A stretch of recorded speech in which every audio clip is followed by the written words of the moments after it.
Hello students and welcome back to your online class. Today we are going to begin with our first session, and in that first session we will cover up the first chapter of your new main course book of class 10th, and its name is First Flight. You can see the cover page of your main course book, First Flight, a textbook in English for class 10th. So now let's begin with the first chapter of this book. So class, the first chapter of your book is A Letter to God, which is written by G.L. Funes. So now, the first page consists of activity in which you can see how you can block a letter to the post office. Now, on the second page, you will see the complete format, how a postcard is sent in the post office and delivered as a mail. So finally come to third page of your book, from where the chapter begins, A Letter to God. The house, the only one in the entire valley, set on the crest of a low hill. From this height one could see the river and that field of ripe corn dotted with the flowers that always promised a good harvest. तो यहाँ पर किसकी बात हो रही है? एक ऐसे घर की जो कि पूरी के पूरी एंटायर वैली या पूरा घर कहाँ पर सिचुएटेड है? एक छोटे से हिल, एक पहाड़ी एरिया में, एक ऐसे पहाड़ी इलाके में जिसके टॉप पर सारे के सारे घर सिचुएटेड है. उसी में से ही एक ऐसे घर की बात हो रही है जो उस हाइट से दिख सकता है, और अगर आप उस हाइट के नीचे देखेंगे तो आपको क्या दिखेगा? रिवर दिखेगा और बेसिकली सारे के सारे फील्ड एरियाज दिखेंगे. एंड उसमें एक जो क्रॉप है जो कि कॉमनली ग्रो हो रहा होगा वो होगा corn crop, dotted with the flowers. Flowers means जब कॉर्न क्रॉप धीरे धीरे ग्रो होता है एक प्लांट से, जब वहाँ पर क्रॉप से एक कॉर्न ग्रो होता है तो उसके जो स्मॉल फ्लावर्स होते हैं that you can see. That always promised a good harvest. और जैसे ही फ्लावर्स अच्छे से खिल जाएंगे और वो जब एक कॉर्न का शेप ले लेंगे तब आपको क्या पता चलेगा कि वहाँ पर एक अच्छी हार्वेस्टिंग होने वाली है. मीन्स बहुत अच्छे से क्रॉप्स ग्रो भी होंगे और वो हार्वेस्ट भी होंगे. The only thing the earth needed was a downpour और एटलीस्ट अ शावर. यहाँ पर डाउनपोर का मतलब है रेन. तो वहाँ पर जिस धरती पर लोग रहते थे जो कि हिली एरिया में सिचुएटेड थी, वहाँ पर जो एक घर है जिसके बारे में स्टोरी है, या बाकी के लोग जो आसपास रहते थे वहाँ पर, वो सब किसकी प्रार्थना करते थे कि वहाँ पर अच्छे से डाउनपोर हो या फिर रेन वाटर आए या फिर रेन की छोटी सी हल्की सी बौछारें आए, शॉवर आए, ताकि आसपास जो अर्थ है वहाँ पर जो फील्ड एरिया, लैंड एरिया, उसको पानी मिल सके. Through out the morning Lencho, who knew his fields intimately, had done nothing else but see the sky towards the northeast. यहाँ पर हर बार मॉर्निंग में एक उम्मीद के साथ, एक होप के साथ, जो मेन कैरेक्टर है इस स्टोरी का, लेंचो, वो हर बार अपने फील्ड्स को देखता रहता था और बहुत ज़्यादा इंटीमेट फॉर्म में, मीन्स क्लोजली, गहराई से, और साथ ही साथ बादलों की तरफ भी देखता रहता था, स्काई, आसमान की तरफ देखता रहता था, और ये प्रार्थना करता था कि डाउनपोर जल्दी हो. और वो कहाँ रहता था? हिली एरियाज़ में, नॉर्थ ईस्ट लोकेशन पर. Coming to the second paragraph. Now we are really going to get some water, women. The women who was preparing supper replied yes, God willing. The older boys were working in the field while the smaller ones were playing near the house until the women called to them all, come for dinner. अब यहाँ पर जिस तरीके से यहाँ पर paragraph बताया है तो आपको पता चल जाएगा कि यहाँ पर जो mountain area north east side पर सिचुएटेड है वहाँ पर एक और प्रॉब्लम थी जिसको वो फेस कर रहे थे, that was the shortage of water.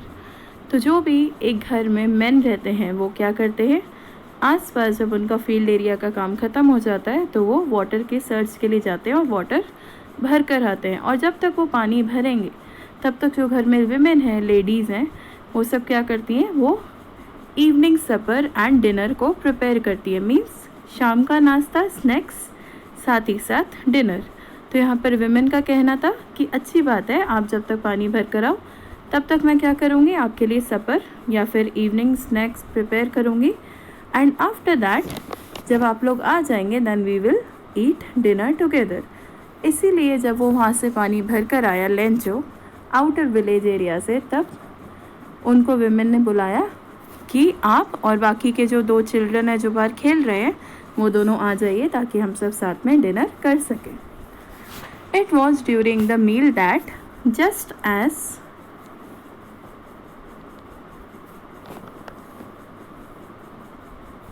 Lencho had predicted, big drops of rain began to fall. अब क्या हुआ, वो रात का खाना खा ही रहे थे, डिनर खा रहे थे, लेकिन जैसा लेंचो का प्रिडिक्शन था, मीन्स उसने बोला था, भगवान से प्रार्थना करी थी कि बारिश हो जाए और उसको उम्मीद थी कि बारिश होगी, ऐसा ही हुआ। रेन के बड़े बड़े ड्रॉप्स जो हैं वो गिरने लगे। They fall in the north east, huge mountains of clouds could be seen approaching. The air was fresh and sweet. The man went out for no other reason than to have the pleasure of feeling the rain on his body, and when he returned he exclaimed, "These are not raindrops falling from the sky, they are new coins. The big drops are 10-cent pieces and the little ones are 5s." अब यहाँ पर क्या था, Lencho के prediction के according बारिश हुई और नॉर्थ ईस्ट माउंटेन्स में बहुत कम बारिश होती है और इसके अकॉर्डिंग हर बार क्लाउड्स फॉर्म तो होते हैं लेकिन काफ़ी बार वहाँ पर स्नोफॉल होता है, लेकिन जो रेन ड्रॉपलेट्स चाहिए होते हैं वो बहुत रेयर होता है। तो इसीलिए जैसे ही रेन ड्रॉप्स हुए आसपास स्वीट फ्रेश एयर आने लगा और रेन ड्रॉपलेट्स फॉल हो रहे थे। और लेंचो ने अपनी बॉडी पर रेन ड्रॉपलेट्स की 2 बूंदों को एग्जामिन करा, कुछ बहुत बड़ी बूंदें थी और कुछ छोटी। तो उसने एकदम खुशी से एक्सक्लेमेशन फॉर्म में ये बोला कि स्काई से जो रेन ड्रॉपलेट्स फॉल हो रही हैं वो बड़ी बड़ी गिरें, छोटी नहीं। मीन्स अगर शावर भी हो रहा है, अच्छे से डाउनपुर नहीं हो रहा है, तो वो शावर भी बड़ी बारिश की बूंदों का हो, छोटी का नहीं। क्योंकि उसका मानना था अगर उसके कॉर्न क्रॉप्स पर बड़ी बड़ी रेन की ड्रॉपलेट्स गिरेंगी तो उसके कॉर्न बड़ी साइज़ के ग्रो होंगे और छोटी गिरेंगी तो छोटे साइज़ के ग्रो होंगे। और अगर कॉर्न क्रॉप्स बड़ी साइज़ के ग्रो हुए तो हर एक कॉर्न के लिए उसको 10 पैसे के अकॉर्डिंग मार्केट में प्राइस मिलेगा। लेकिन अगर वहीं पर वो छोटे कॉर्न्स को, छोटी साइज़ के एक एक कॉर्न को मार्केट में बेचेगा तो उसको सिर्फ 5 सेंट्स या 5 पीसेस या 5 पैसा ही मिलेगा। इसीलिए वो चाहता था कि हर एक कॉर्न बड़ी साइज़ का हो और हर कॉर्न के लिए उसको 10 पैसा मिले at that time period. Coming to the next paragraph. With a satisfied expression, he regarded the field of ripe corn with its flowers draped in a curtain of rain. But suddenly a strong wind began to blow, and along with the rain, very large hailstones began to fall. These truly did resemble new silver coins. The boys, exposing themselves to the rain, ran out to collect the frozen pearls. अब क्या हुआ, Lencho काफ़ी ज़्यादा satisfied था क्योंकि उसके जो corns थे वो अच्छे से पक तो चुके थे, बस उनको थोड़ी बहुत बारिश की ज़रूरत थी और वो उस दिन पड़ रही थी। और जो कॉर्न के क्रॉप्स थे वो ऐसा लग रहा था कि बारिश आ रही है वो एक पर्दे की तरह, एक कर्टन्स की तरह उन क्रॉप्स पर गिर रही है, उनके फ्लावर्स को अपने अंदर समा रही है। मीन्स धीरे धीरे करके वो सारे के सारे जो फ्लावर्स हैं उनमें बारिश की बूंदें जा रही है और वो अच्छे से ग्रो होने के लिए प्रिपेयर्ड हैं।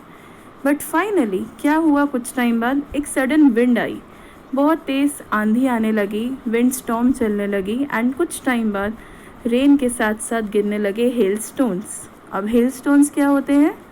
हेल स्टोन्स होते हैं जो आप लोग हर बार बोलते हैं बारिश के साथ ओले गिरना। तो अब वो बारिश भी तेज़ हो गई, आसपास हवाएं भी चलने लगी और ओले भी गिरने लगे। और जैसे ही वो ओले गिरे तब सबसे ज़्यादा खुश कौन हुए? वहाँ पर लेंचो के साथ जो 2 बच्चे रह रहे थे, the children, they were very happy. क्यों? क्योंकि वो ओले कलेक्ट कर रहे थे और उनको ऐसा लग रहा था उनके हाथ में फ्रोज़न पर्ल्स या फिर जमे हुए मोती हैं जिनके साथ वो खेल सकते हैं। बट यहाँ पर जो टेंशन की बात थी वो किसके लिए? लेंचो के लिए। Let's come to the next paragraph.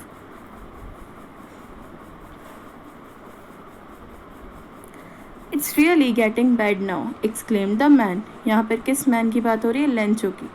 वो टेंशन में इसलिए था क्योंकि उसने सिर्फ बारिश की प्रार्थना करी थी, ज़्यादा आंधी तूफान या फिर हेल स्टोन्स की नहीं। अगर बारिश के साथ ओले और आंधी तूफान गिरेंगे तो जो उसके राइपन क्रॉप्स हैं वो पूरे के पूरे डिस्ट्रॉय हो जाएंगे और उसका फील्ड जो है सॉइल वो पूरा एरिया ज़्यादा या एक्सेसिव पानी से भर जाएगा। So that will destroy his ripen crops as well as the field. तो इसीलिए लेंचो बहुत ज़्यादा टेंशन में था। I hope it passes quickly. It did not pass quickly for an hour. The hail rained on the house, the garden, the hillside, the cornfield, on the whole valley. The field was white as if covered with salt. अब क्या हुआ? Lencho continuously pray करता रहा कि कैसे ना कैसे करके ये बारिश अब रुक जाए। अब मुझे ऐसी बारिश की उम्मीद नहीं है जो मेरे क्रॉप्स को ख़राब कर दे। बट 1 घंटा हो गया और कंटिन्यूस बारिश पड़ी, वो भी बहुत तेज़ हवाओं के साथ और साथ ही साथ ओलों के साथ। तो आसपास धीरे धीरे पहले लेंचो का घर जो है वो पानी से भर गया, फिर गार्डन एरिया भर गया, फिर ऐसे ही पूरा हिल साइड भर गया, क्योंकि लगभग वहाँ पे वैली साइड में लोग अपना फील्ड प्रोडक्शन ही करते थे, किसी न किसी क्रॉप को ग्रो करते थे, स्पेशली कॉर्न्स को। और ऐसा कर कर पूरी जो वैली थी जहाँ हिल एरियाज़ में ये लोग रहते थे वो पूरी वाइट कलर के जो ओले होते हैं उनसे भर गई और ऐसा लग रहा था कि जैसे आसपास सॉल्ट पड़ा हुआ है, जमा हुआ नमक। Not a leaf remained on the trees. अब ऐसी कंडीशन हुई कि सारे के सारे ट्रीज़ जो हैं वो ऑटम सीजन की तरह बैरन हो गए, उन पर लीव्स ही नहीं थी, सब की सब डिस्ट्रॉय हो गई तेज़ हवा के कारण। The corn was totally destroyed, और इतने अच्छे राइपन कॉर्न जो थे लेंचो के वो डिस्ट्रॉय हो गए। The flowers were gone from the plants, और जो नए खिलने वाले जो फ्लावर से जो कॉर्न में कन्वर्ट होने वाले थे वो बिना कन्वर्जन के ही दोबारा वहाँ गिर गए प्लांट से नीचे धरती पर और वो डिस्ट्रॉय हो गए।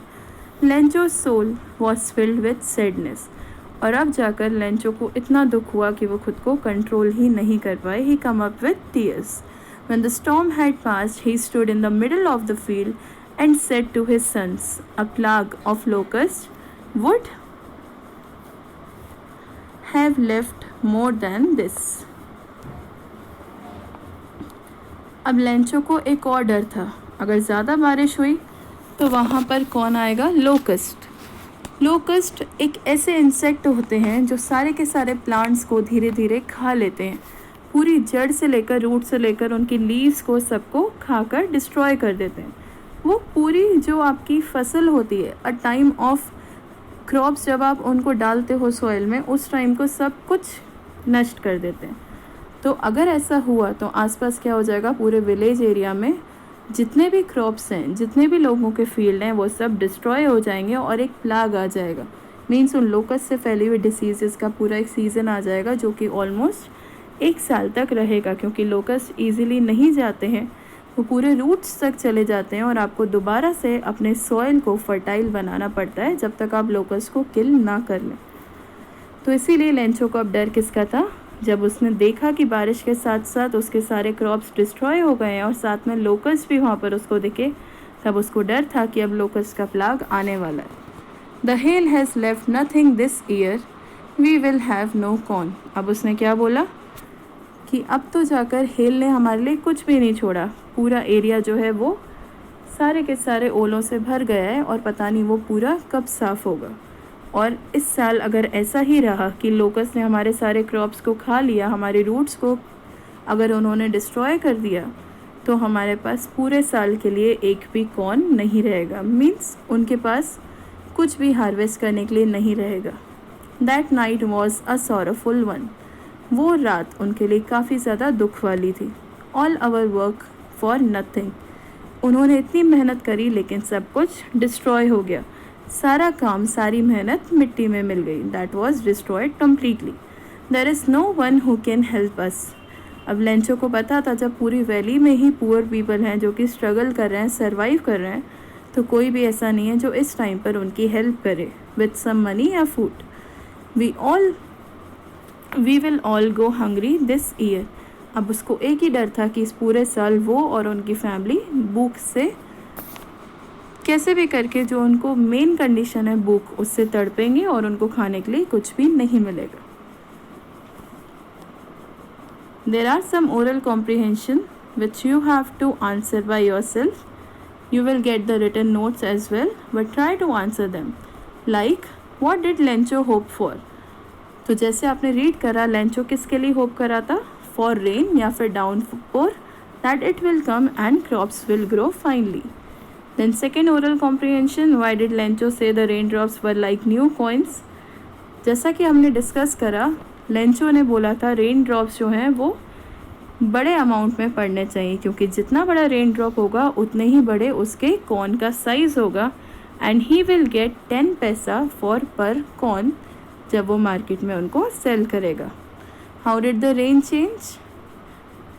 Rain was changed from small downpour to heavy downpour, जिसके साथ क्या आया? और wind storm as well as hail stones. What happened to Lencho's fields?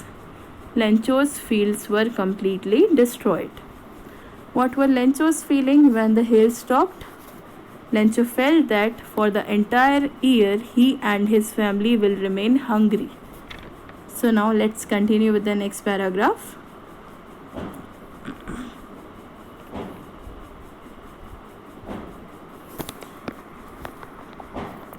But in the hearts of all who lived in that solitary house in the middle of the valley, there was a single hope, help from God. अब क्या था? सबके दिल में एक ही ख्वाहिश थी कि अब जाकर जब उनको इतनी ज़्यादा प्रॉब्लम है, इतनी ज़्यादा टेंशन है, तो उनसे उनको कौन बाहर निकाल सकता है? सिर्फ और सिर्फ भगवान. Don't be so upset, even though this seems like a total loss. Remember, no one dies of hunger. तब लेंचो खुद को एक उम्मीद, एक होप जगा रहे थे, और उन्होंने ये बोला कि ज़्यादा दुखी होने की ज़रूरत नहीं है. जब आपको लगता है कि आप सब कुछ खो चुके हो, तब आपके लिए एक चीज़ ऐसी आती है जो आपको हेल्प करती है और उस सिचुएशन से बाहर निकालती है, और इसीलिए कोई भी भूख से नहीं मरेगा. ऐसा विश्वास लेंचो का खुद पर था और भगवान के ऊपर. All through the night Lencho thought only of his one hope, the help of God, whose eyes, as he had been instructed, see everything, even what is deep in one's conscience. Lencho was an ox of a man, working like an animal in the fields, but still he knew how to write. The following Sunday, at daybreak, he began to write a letter, which he himself would carry to town and place in the mail. It was nothing less than a letter to God. अब क्या हुआ? उस पूरी रात, all through the night, Lencho सोचता रहा कि वो भगवान तक कैसे पहुँचे, उनको अपने दुख के बारे में कैसे बताए. उसको कहीं ना कहीं अपने मन में ये विश्वास था, ऐसा कंसाइंस था उसके मन में कि भगवान तो सब जानते हैं जो भी आसपास हर दिन होता है, बट तो भी लेंचो को भगवान को खुद से बताना था कि जल्द से जल्द वो उनकी मदद करें, क्योंकि लेंचो प्रॉब्लम में है. लेंचो का ये भी कहना था कि उसने एक ऑक्स की तरह हर बार अपने फील्ड्स में खुद से काम करा है. उसके पास इतनी मनी नहीं थी कि वो बुलक कार्ट्स परचेज करता या अपने फील्ड्स को फर्टाइल बनाता. तो हर एक चीज़ अपने क्रॉप को पूरी तरीके से फिक्स करने से लेकर उनको ग्रो करने के लिए और हार्वेस्ट करने के लिए लेंचो ने एक एनिमल की तरह काम किया, दिन रात एक करा है. बट अब जाकर उसके पास इतनी हिम्मत नहीं है कि वो अपने क्रॉप्स को दोबारा जल्दी से ग्रो कर सके, बिकॉज एवरीथिंग नीड्स टाइम. तो इस टाइम पर लेंचो ने क्या सोचा कि वो द फॉलोइंग संडे, जो अपकमिंग संडे है, वहाँ पर एक लेटर लिखेगा दिन में, और उस लेटर को पोस्ट ऑफिस में जाकर, जो आपके सारे के सारे पोस्ट बने रहते हैं, उनमें मेल करेगा, ताकि किसी दिन गॉड उस लेटर को पढ़े और लेंचो को reply they. Coming to the next paragraph. Now we have to see what he has written on the letter to God, जो कि बेसिक थीम है आपके चैप्टर की, a letter to God.